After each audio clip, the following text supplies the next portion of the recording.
Et il est 13h passé, bonjour et bienvenue si vous nous rejoignez dans LCI Midi. On est en direct jusqu'à 15h, notre page internationale ce sera à 14h, mais tout de suite notre page politique. Vous venez d'entendre Sandrine Rousseau, la députée écologiste de Paris dans le grand jury. Alors on va débriefer ce qu'elle a dit avec notre plateau d'experts, nos éditorialistes maison notamment, Arlette Chabot, Frédéric Delpech, bonjour à tous les deux. Et puis on a le plaisir de vous accueillir, Adil Farkan, éditorialiste également.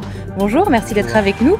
Pour le débrief, on va revenir d'abord rapidement sur cette polémique dont on a beaucoup parlé cette semaine sur le barbecue, polémique qui peut sembler anecdotique, mais qui ne l'est pas du tout, bien au contraire, qui est même très intéressante et riche d'enseignements.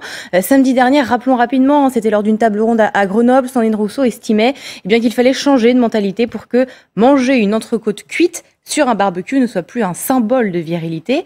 La question de consommation de viande, qui on le sait, est aussi bien marquée socialement. Alors est-ce qu'elle assume de désigner des groupes, des fautifs, en l'occurrence aussi les hommes? C'est la question qu'Amélie Carrouer lui a posée. Sa réponse.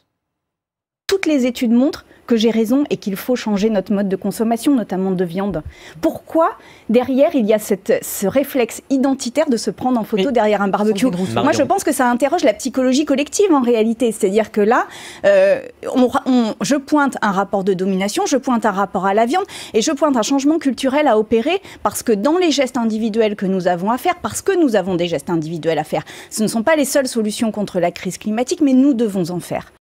J'ai raison, dit Sandrine Rousseau. Adil Farkan, elle a raison d'avoir raison, Sandrine Rousseau, là-dessus?